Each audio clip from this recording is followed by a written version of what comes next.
This day, October 5th, 2012, history will be remembered for the lives of 4 innocent students who were killed by an angry mob in the name of jungle justice.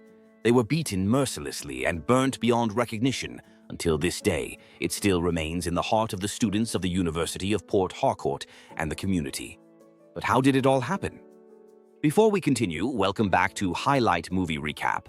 Today, I'll show you an ambition, talent, betrayal, violence, and tragic Nollywood film from 2023 titled Dark October. Spoilers ahead. Watch out and take care. It all started on this day, September 5, 2012. Tizzy and Leonard, aka Big L, are best of friends on campus. Tizzy just came back from a vacation in London, and aside from being students, they also had great ambitions in the music industry. Tizzy had a musical single recorded while he was away with some white folks, but they needed money to collaborate and release the singles. Tizzy had a plan about how to get the money from a student who bought some of the sneakers and wares that he got from London, and with his little allowance from his dad, they are good to go. Big L's mother came out to also welcome her son's best friend. This young dude had dreams of making his mother proud when he became famous. This was how it began.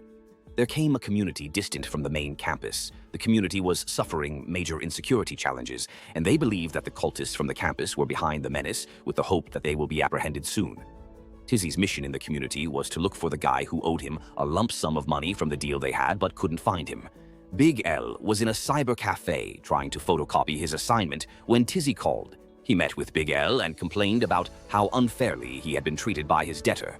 Big L told him not to worry, that he will follow him the next time to get the money. He also got good news for Tizzy about the next single collaboration that they are about to release with a popular producer, which will be out next week. Tizzy and Big L were also popular on campus with their freestyle talent, and they tend to beat down any student who challenges them in any rapping competition.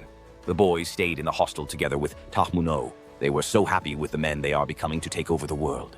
Rachel came to know what the shouting was all about. She is Tizzy's girlfriend. They won last night's street jams, and this calls for a celebration. A friend of theirs, Ben, came around to see the guys. His role was some sort of a manager.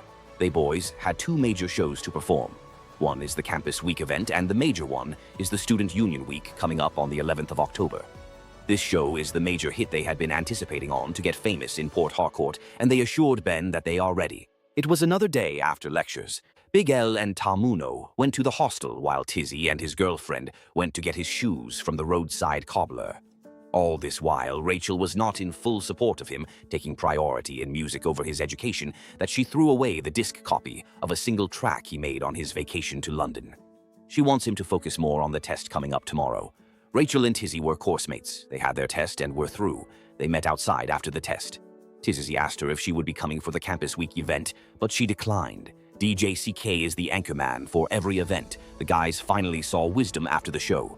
Wisdom is the guy Tizzy had been looking for. After much argument, Wisdom told him to come the next Friday by noon to get his money. The guys were deliberating on ways to get the money from Wisdom. Tahmunoh is the most aggressive amongst the guys. He was ready to beat up Wisdom to get the money. Chiboy told them that Wisdom is a hitman in one of the cult groups on campus, and they must tread carefully. Just then, they heard one of their single collaborations on the radio. This really means a lot to the guys with what the future holds for them. Tahmunoh's sister, Borla, is also a student. They bumped into each other. Tizzy and Big L had good news. They just left the studio. The producer announced that their hit track singles will be coming out soon. Now they needed the money to hasten up the production. They met with the roadside seller who told them to be careful because the community is on fire with the insecurity challenges and every eye is on the campus students. They went to Wisdom's house for the second time but couldn't find him. They were coming out when Asari, the chief security, saw the boys. He called them to know their mission. The boys explained themselves and left. It is a general security knowledge that before the hoodlums attack their community, they send out their scouts to check out vulnerable places for a successful robbery. The most annoying thing is that they see Wisdom putting on these sneakers and jeans, chilling with girls on the campus, but kept playing with them. They were about to take matters into their own hands. Big L told him that they needed a hitman, also to scare Wisdom into releasing the money as early as 5 a.m. in the morning. The boys met with Gabriel, who is in a rival cult to Wisdom.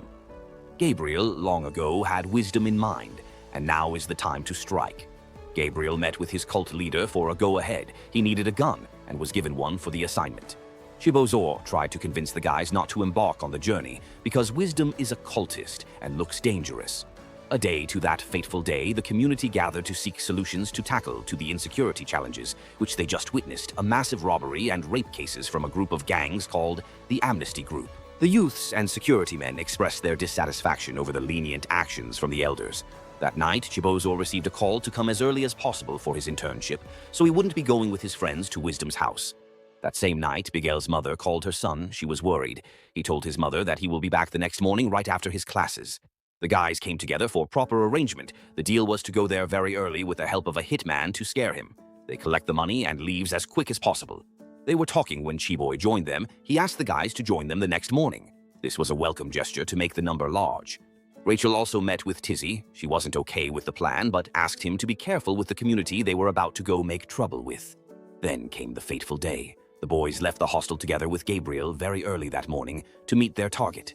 If only they knew what they would encounter, they wouldn't have prayed that this day would ever come to pass.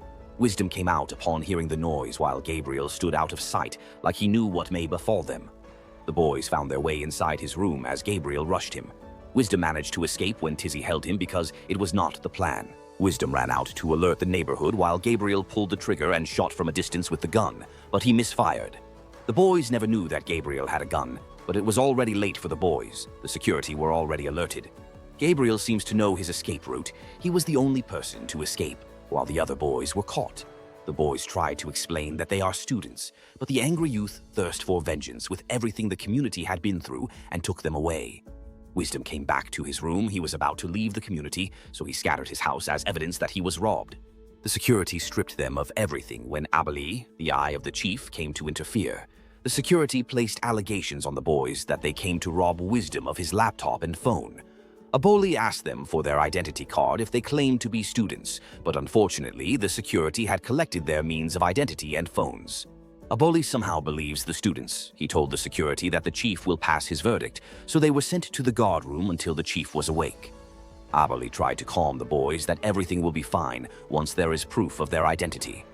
It's funny how you may find yourself in such a horrible predicament with the hope that someone will vindicate you, only to find out that you have a few hours to live. Aluu came back some hours later when the chief was awake. The news had gone viral in the community with an angry mob waiting outside to see the faces of the criminals who had been terrorizing the community. The torture began right from the moment they came out of the guard room until they got to where the chief of the community passed his judgment that if Wisdom is not found to identify the boys as students, then justice should take its cause.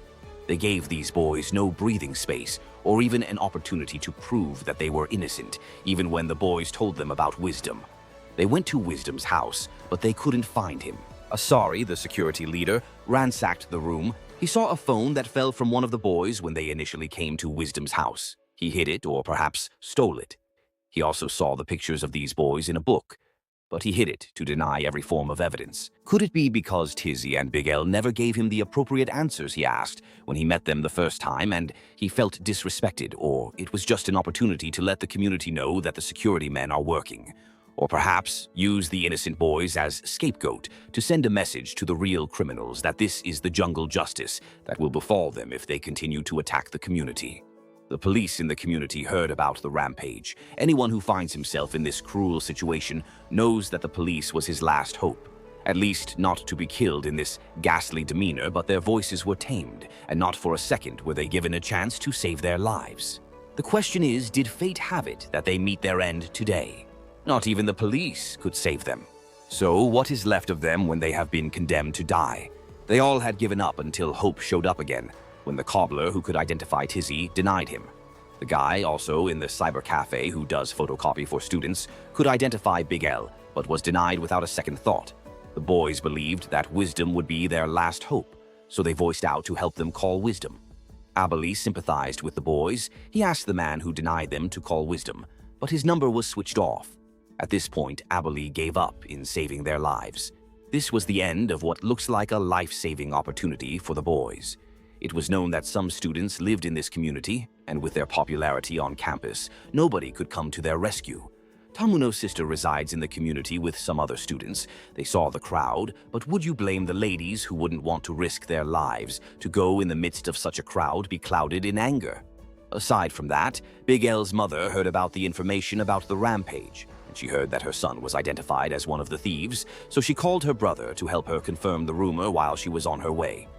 Another question we should also ponder upon is that with the notion that when death comes knocking, a man's fate can only be delayed until when the hour comes, but can never be denied. There is a quote that says, "When your time comes to die, be not like those whose hearts are filled with fear of death, so that when their time comes, they weep and pray for a little more time to live their lives over again in a different way. Sing your death song and die like a hero going home." But can one relate this quote to these innocent lives who cling their last hopes to the angels of heaven for a miracle? Even Jesus Christ, on his way to Golgotha, with the heavy cross and the whipping of the soldiers, prayed to his Father that if this is your will, let this cup pass me by. Tahmunoh's sister felt something in her spirit. She joined the angry mob as she paved her way through the crowd to see her brother at the mercy of these hefty men. She was the only person to speak out, but it was already late. Even if they decide to listen to her, what are the chances that these boys would survive the vanquish as the crowd chants "kill them"? Do you know that one's spirit can retain the memories of the past life when they were alive? This was what happened to Tizzy. He shouldn't have died now. Not Big L, not even Chiboy nor Tahmunoh. The dreams, the ambitions, the drive, the spirit of a hustler and the swag of a caliphate all dashed away into thin air like they never exist. And do you know what happened after that? They were set ablaze to rest in peace at around 9:30 a.m. on the 5th of October, 2012. This is the story of the innocent lives that died in a small town of Port Harcourt.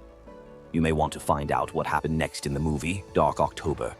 The students of the University of Port Harcourt did not relent without giving back to the community.